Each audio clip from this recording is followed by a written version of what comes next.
faz participantes da sua herança. Você vai entender que existe uma herança sobre a tua vida, você vai entender que existe uma herança sobre a minha vida, e nós estamos correndo por essa herança. E às vezes nós olhamos as pessoas e falamos: a minha herança é o céu. Irmão, não, a tua herança não é o céu. Amém? A tua herança está lá, mas ela não é a tua herança. A tua herança é o Senhor manifesto. A tua herança é você ver Ele face a face. Amém? A tua herança é conhecer Ele, como Paulo fala em 1 de Coríntios capítulo 13, é conhecer Ele, como dele nós somos conhecidos. Por isso que a nossa vida e o nosso reinar não está sustentado, não está permeado, não está guardado naquilo que são as nossas fases. Porque as fases da vida, elas vêm e vão, mas ela está guardada em você correr para buscar olhar Ele face a face. A Bíblia diz que Deus aparece para Moisés e fala assim: Moisés, pode me pedir. E Moisés é considerado um dos maiores profetas. Apesar de Moisés nunca ter tido Moisés quase não tem nenhuma profecia de visão. Se você ler a Bíblia, você vai perceber que Moisés quase não teve nenhum sonho, nenhuma visão. Mas Moisés é chamado de grande profeta. Por quê? Porque Deus falava a Moisés como fala um amigo. Amém? A maior marca profética que eu e você podemos carregar é sermos amigos de Deus. Abraão é chamado de profeta. A primeira pessoa na Bíblia a ser chamada de profeta é Abraão. E Abraão tem uma profecia. Me lembra uma profecia que Abraão declara claramente, que ele viu e teve uma visão. Abraão, na verdade, foi chamado amigo. Deus falou: Abraão é meu. Depois Abraão foi chamado de amigo de Deus, e Deus chama Abraão de profeta. Então, por que eu estou falando sobre isso para mim e para você? Para que você entenda que nós vivemos o hoje, o profético. Nós vivemos o hoje. Hoje é o eterno de Deus. O presente de Deus, o futuro e o passado se encontram no hoje. Cristo é o hoje de Deus para mim e para você. Por isso que nós podemos reinar em vida. Nós expressamos a realeza de Cristo em nós a partir de hoje, porque nós não estamos nas fases. Se você está, a pessoa está naquela fase, nós conversamos um pouco antes sobre ministério. Se você se apoiar a tua vida nas fases do teu ministério pessoal, tem hora que o teu ministério está lá em cima, tem hora que o teu ministério está lá embaixo, tem hora que o teu ministério está assim, tem hora que o teu ministério está assado, tem hora que você olha o teu ministério e você já nem sabe se aquele é teu ministério mesmo. São as fases. Mas se você não tiver com os teus olhos nas fases, mas tiver com o teu olho na face, você vai continuar caminhando. Amém? Por isso que o Salmo 24 vai dizer que nós desejamos a face do Deus, o Deus de Israel. Por isso que Moisés, ele desejou uma coisa. Deus falava assim: Moisés, pede qualquer coisa e tal. E Moisés fala: eu quero ver a tua face. E Deus fala para ele: homem nenhum pode ver a face e permanecer vivo. E depois a Bíblia vai dizer que, para quem está no Antigo Testamento, considera Moisés o maior homem que já existiu.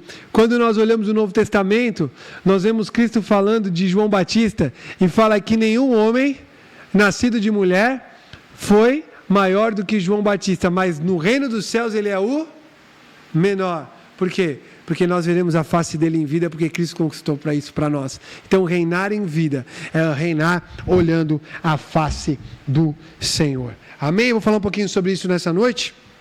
Eu quero te convidar a você orar comigo, que nós possamos agora orar diante do Senhor, que você possa agora clamar diante do Senhor e que você possa abrir o teu espírito para receber a marca dessa palavra. Pai, nós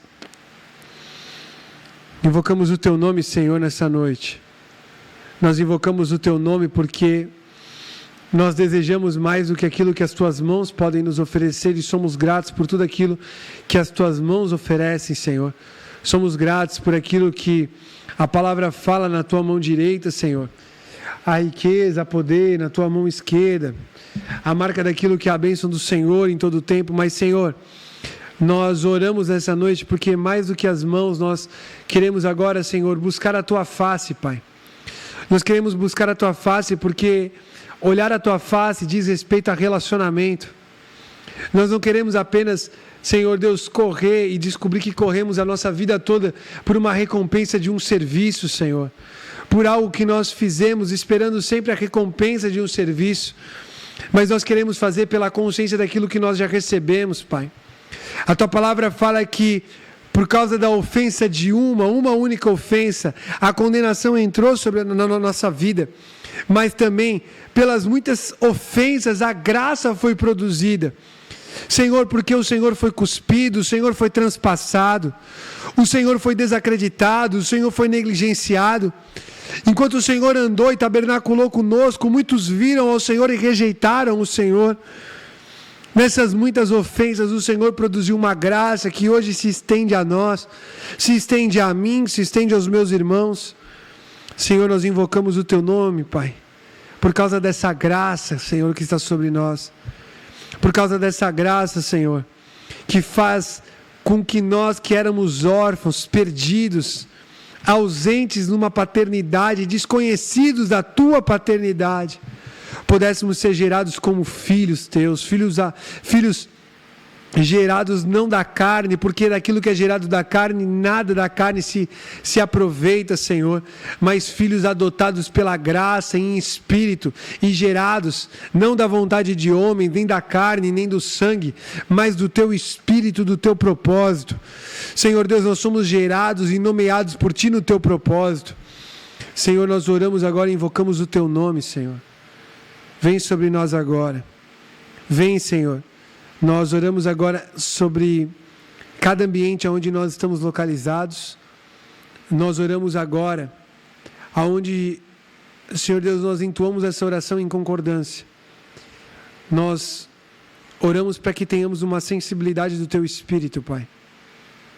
Sensibilidade para que possamos construir, Senhor Deus, ter construído dentro de nós a consciência de eternidade, muito mais do que uma expectativa de futuro, Senhor.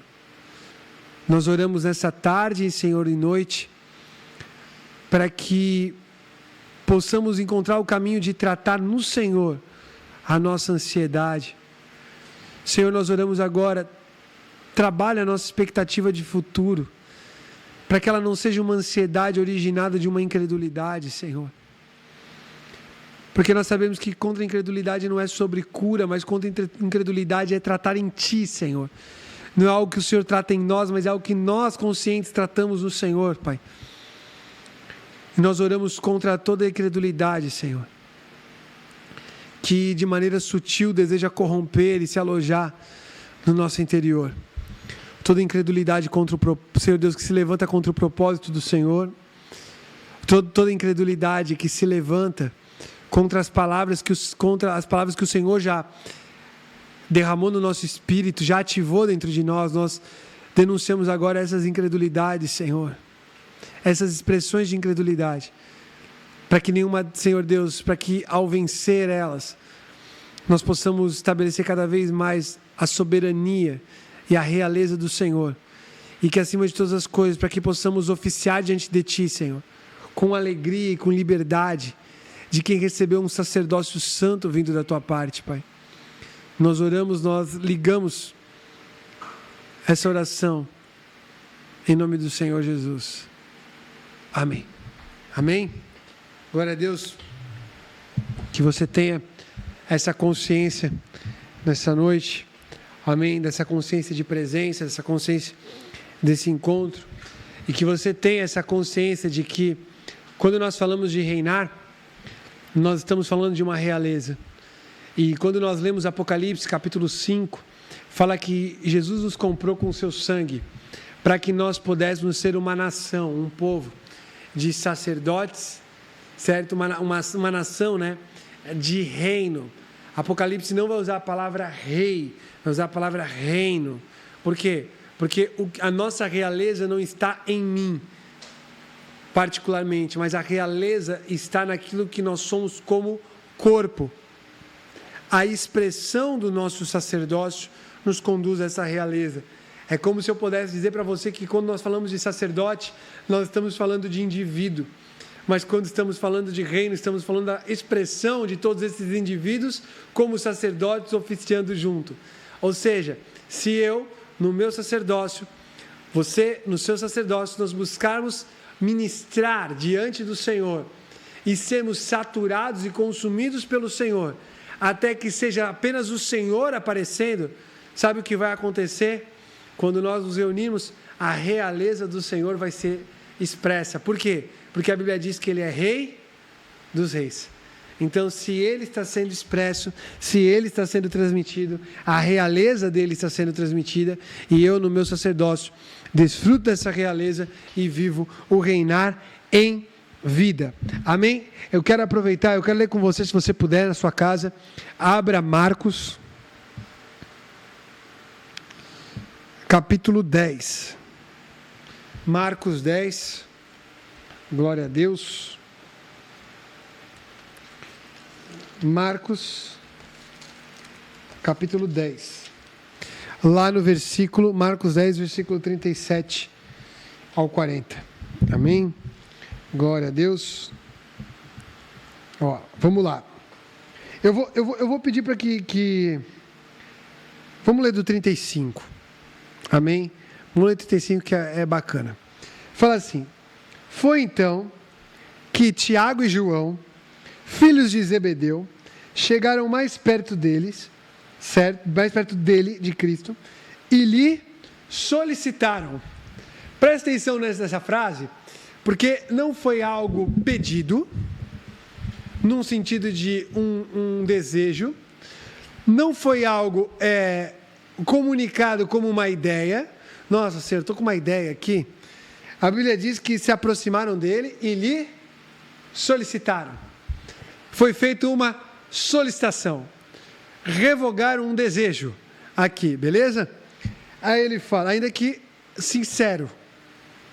Presta atenção, o que Tiago e João vão falar para Jesus é sincero, mas infelizmente a sinceridade levou eles a ser sinceramente enganados nos seus desejos. Fala assim, ó: mestre, desejamos que nos concedas o que vamos pedir. Mais do que falar sobre, já começou: Senhor, eu quero. Eu tenho um desejo. E às vezes, eu não vou dizer que é o caso aqui, mas às vezes nós devemos vigiar o nosso coração, a nossa motivação, para ver se o desejo que eu tenho, ele não é originado numa sensação de direito que eu acho que eu tenho. Às vezes, a maioria dos desejos que a gente expressa diante do Senhor, e que seja conhecido diante do Senhor toda a vossa petição, Paulo vai dizer, mas às vezes a nossa motivação, ela não vem de pedir, ela não vem pelo um senso de responsabilidade para com o propósito.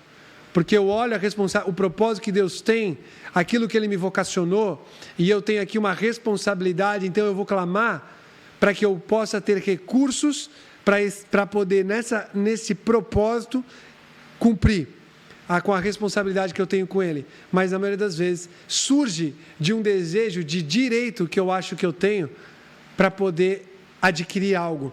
Por isso que, quando o Tiago fala dos nossos pedidos, ele fala o quê?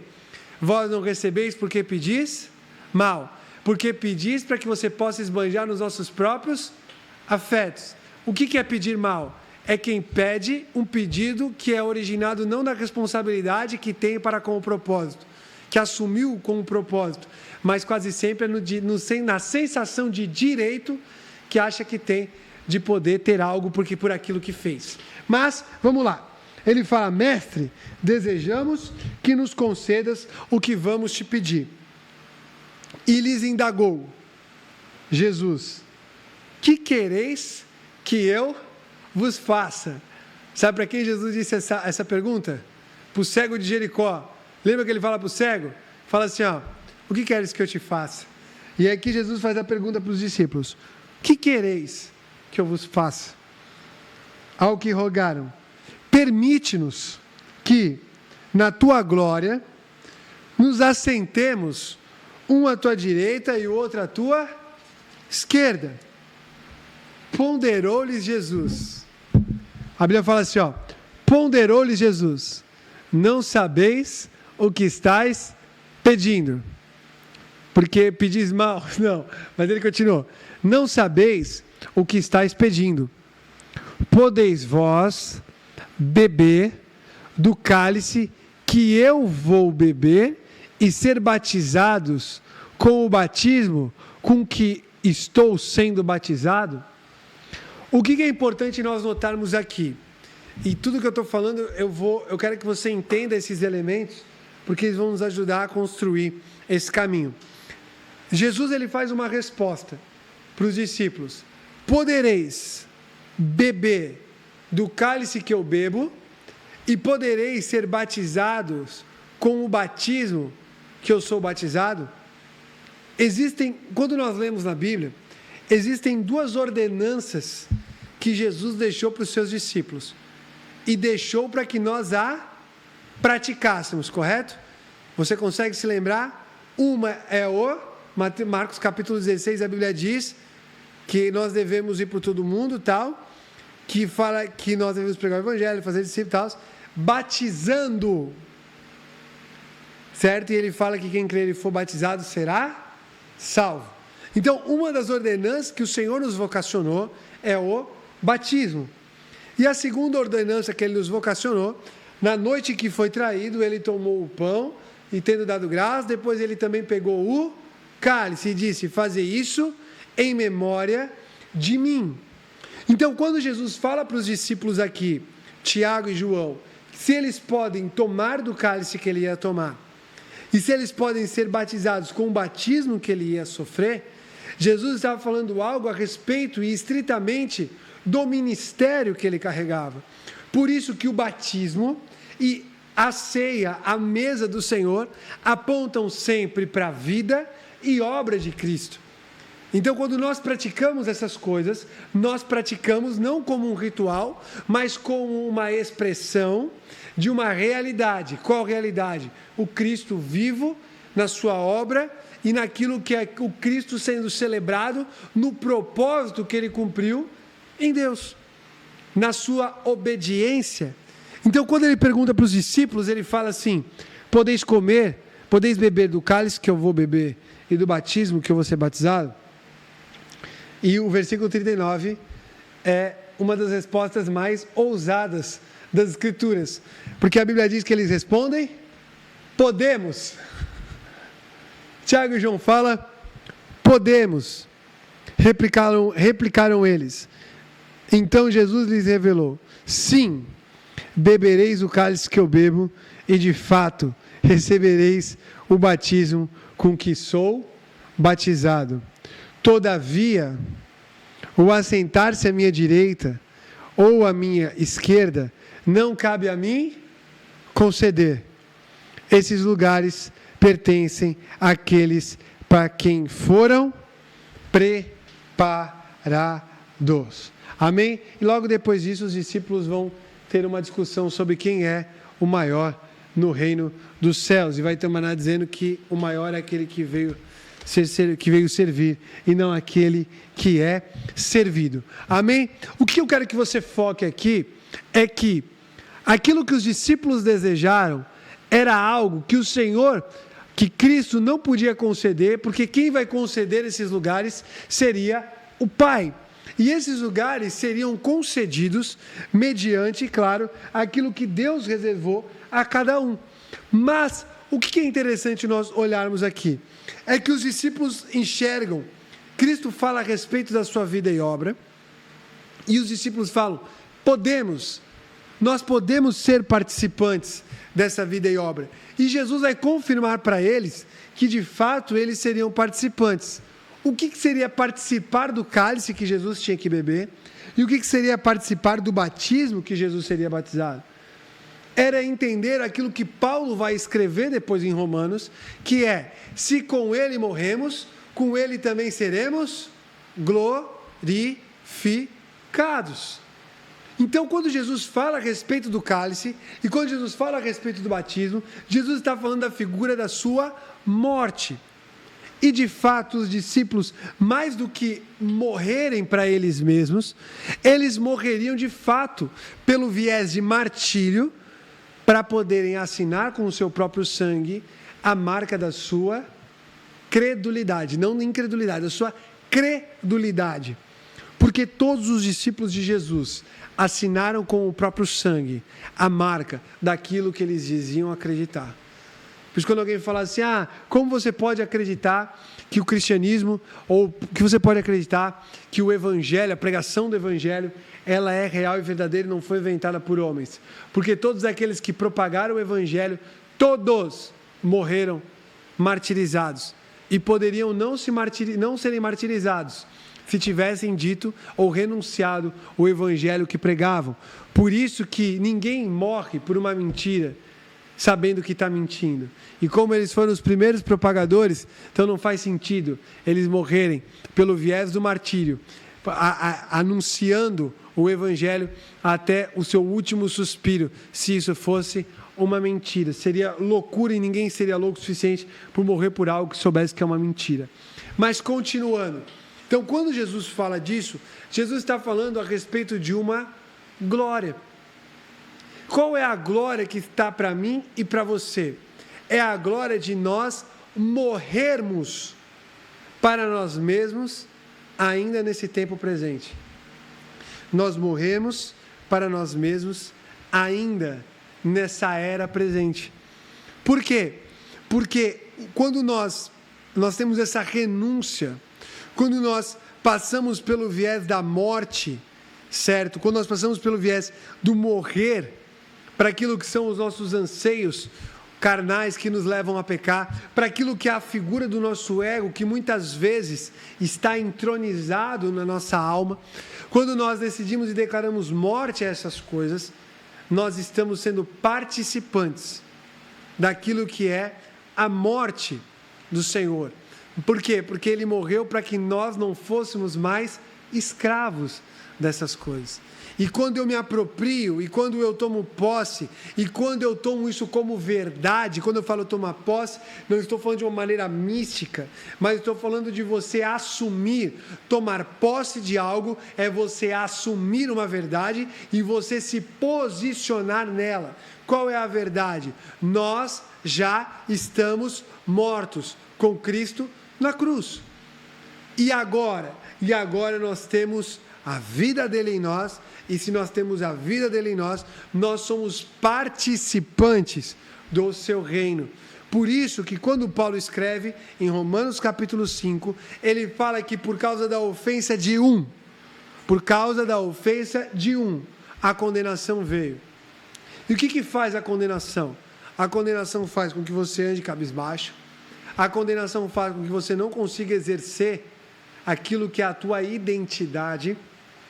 A condenação e a acusação te faz viver sempre neutralizado em tudo aquilo que, na expressão, na manifestação de tudo aquilo que Deus já derramou na tua vida e deseja desenvolver.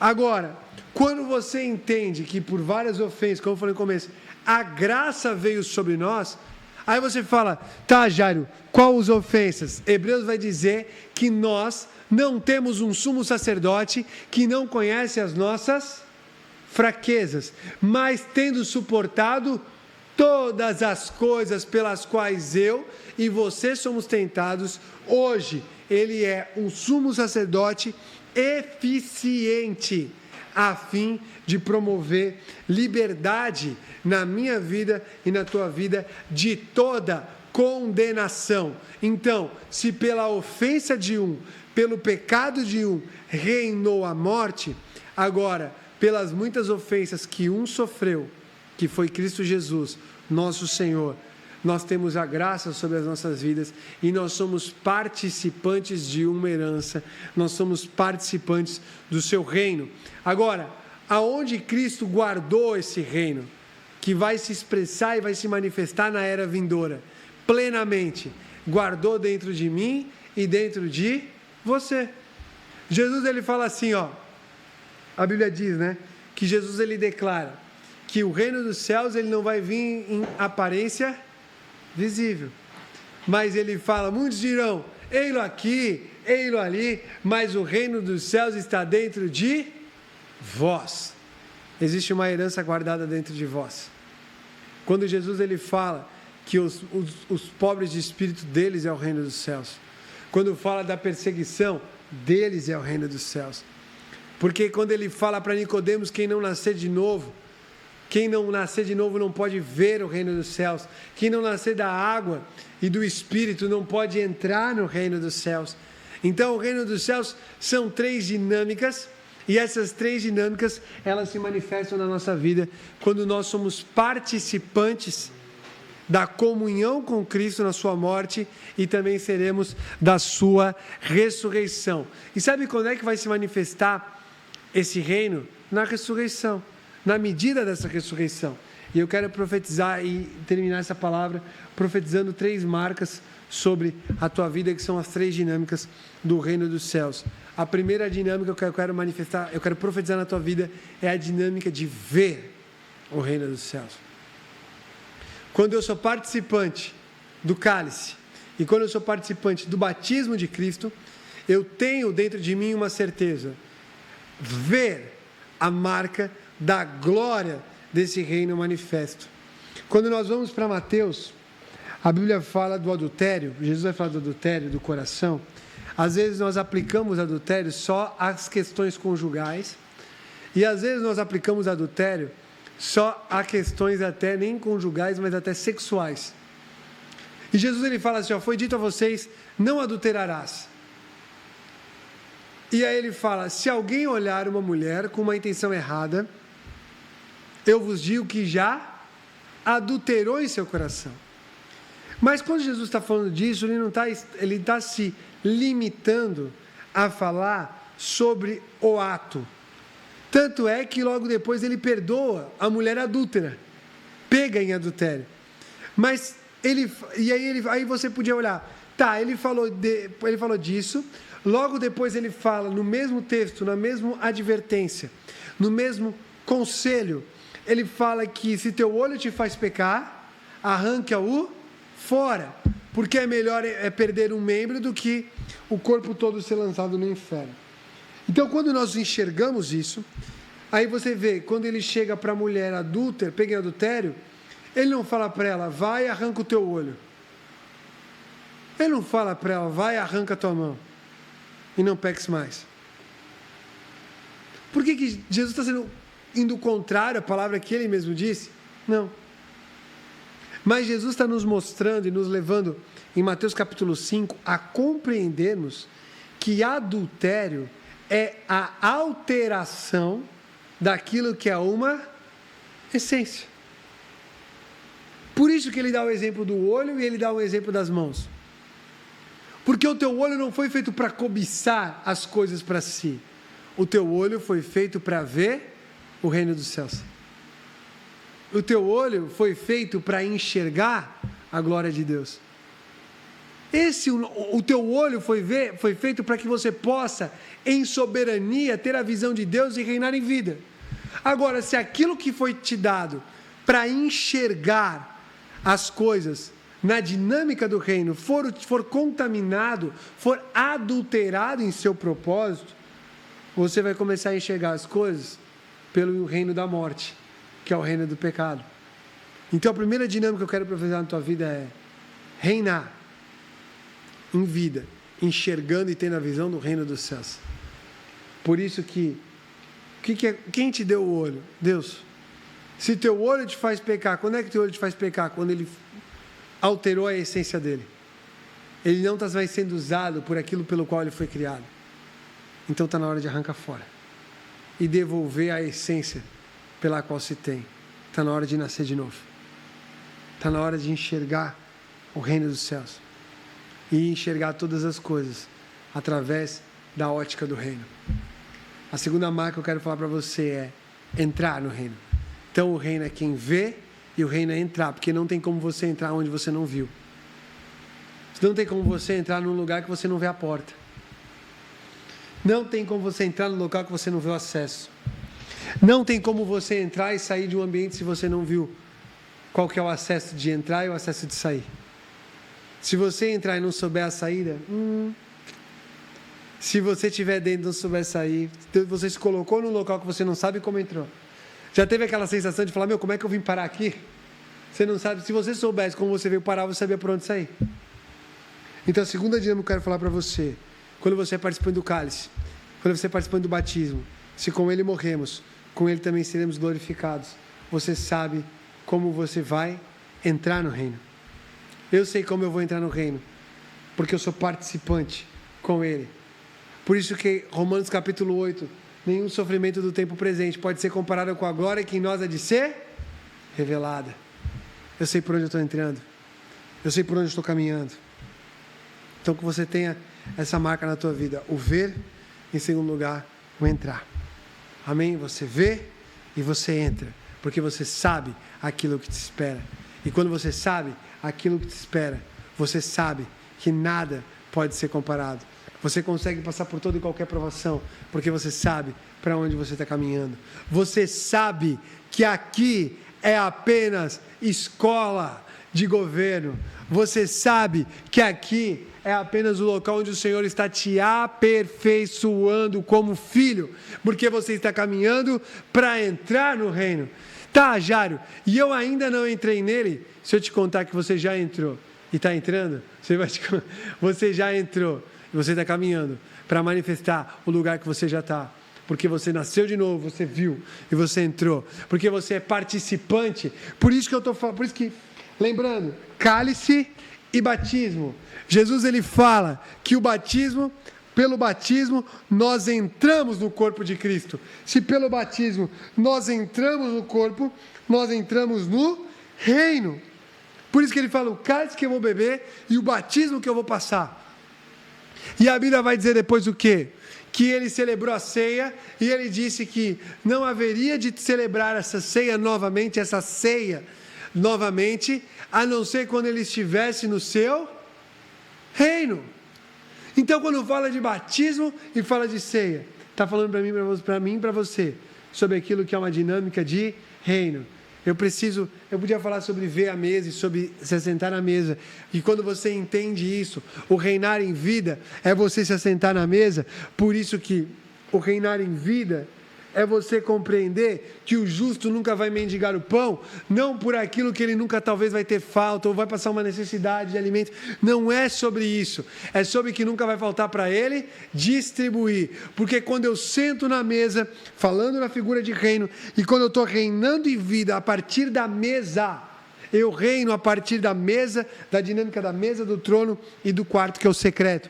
Mas quando eu entendo que não é aquilo que eu posso tomar para mim da mesa, mas é o quanto eu posso oferecer ao meu irmão que também está na mesa.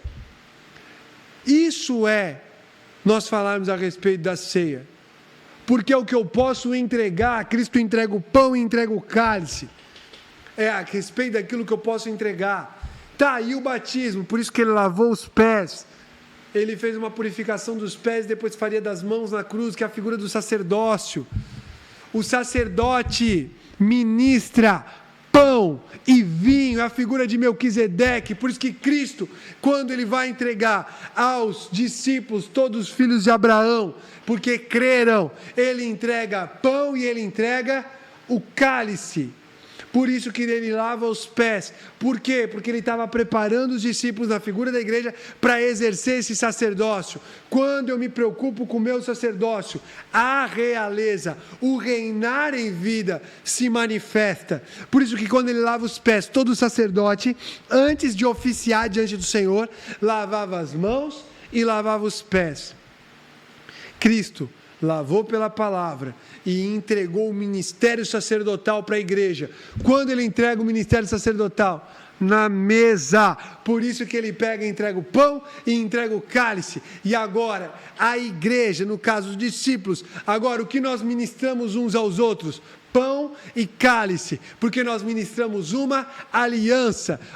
O que isso refere? Cristo, na mesa da ceia, é uma representação de Melquisedeque com Abraão, porque ali estavam os descendentes de Abraão, figura dos discípulos, estava Cristo, que é a expressão do verdadeiro sacerdócio de Melquisedeque, e ele transmite aquilo na comunhão, para que nós continuemos transmitindo. E o batismo, ele lavou os pés, e depois ele lavaria as mãos na cruz do Calvário, derramando sangue, ele sendo o próprio pão. Não vou falar sobre isso, mas isso é sobre o cálice que ele bebeu, sobre o batismo que ele sofreu, para que fôssemos participantes desse cálice e desse batismo, para que nós pudéssemos ser participantes, porque se com ele morremos, com ele também seremos glorificados. E aí Jesus fala: eu não posso prometer quem vai sentar à direita e quem vai sentar à esquerda, porque não é sobre aonde eu vou sentar e não é sobre a posição em si que eu vou ter, mas é sobre a glória pela qual eu vou desfrutar. Essa é a nossa herança.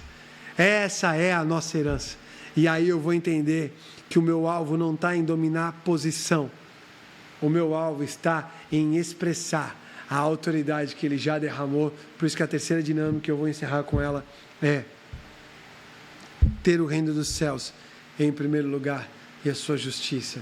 Buscar o reino dos céus e a sua justiça, para que a gente possa não ocupar um lugar, mas que toda a terra seja ocupada pela glória do Senhor, porque a promessa é: assim como as águas cobrem o mar, a glória do Senhor vai cobrir toda a terra. Então, aonde eu for, eu vou expressar o reino, eu vou com força, certo? Não com o esforço da carne, mas o esforçar do Espírito.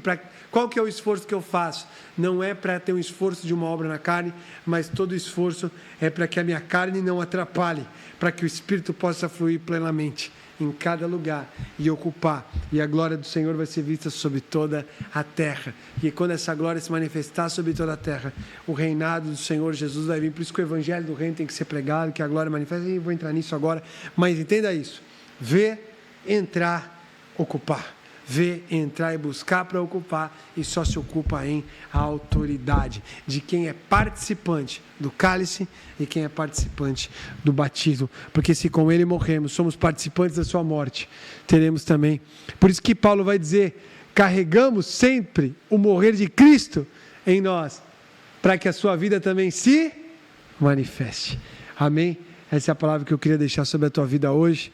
Em nome do Senhor Jesus, que você possa ser demais abençoado e que você possa ter um restinho de 2023 com o teu coração queimando. Espero que você possa queimar. Eu estou fervendo dentro do meu espírito com tudo aquilo que o Senhor está fazendo e aquilo que o Senhor vai fazer. Amém? Que seja um 2024 realmente dos edificadores de Sião.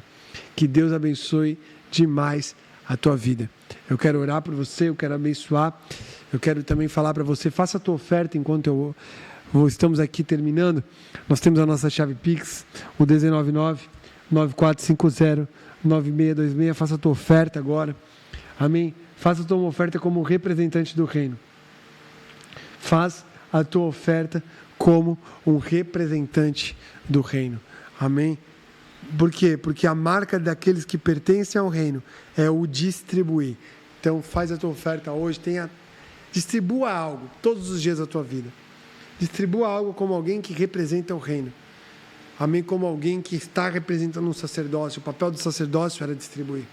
Distribuir para a justiça, distribuir em paz, para que todos possamos alcançar alegria no Espírito. Deus abençoe demais a tua vida. Eu vou orar por você, Pai. Nós oramos agora por essa palavra. Gera, Senhor, no espírito de cada um dos meus irmãos essa realidade. A realidade de quem vê o reino, a realidade de quem entra nesse reino e a realidade de quem ocupa, não um lugar, mas que assume a sua posição e ocupa na terra aquilo que foi usurpado do Senhor, a glória do Senhor que foi usurpada, mas que possa em cada lugar levantar realmente esse testemunho, para que o Senhor seja glorificado, Pai. Nós, Senhor Deus, oramos agora e abençoamos a cada casa e cada família. Nós abençoamos porque nós somos participantes da mesa do Senhor. Nós abençoamos, Senhor, para que cada um consiga se ver como membro e participante da mesa, participante daquilo que é esse novo nascimento, essa nova origem, essa nova natureza, Pai. Abençoa a vida de cada um dos nossos irmãos. Em nome do Senhor Jesus oramos. Amém. Amém. Que Deus abençoe demais a tua vida, que o amor de Deus, a graça do nosso Senhor Jesus e que realmente a comunhão do Espírito esteja sobre você.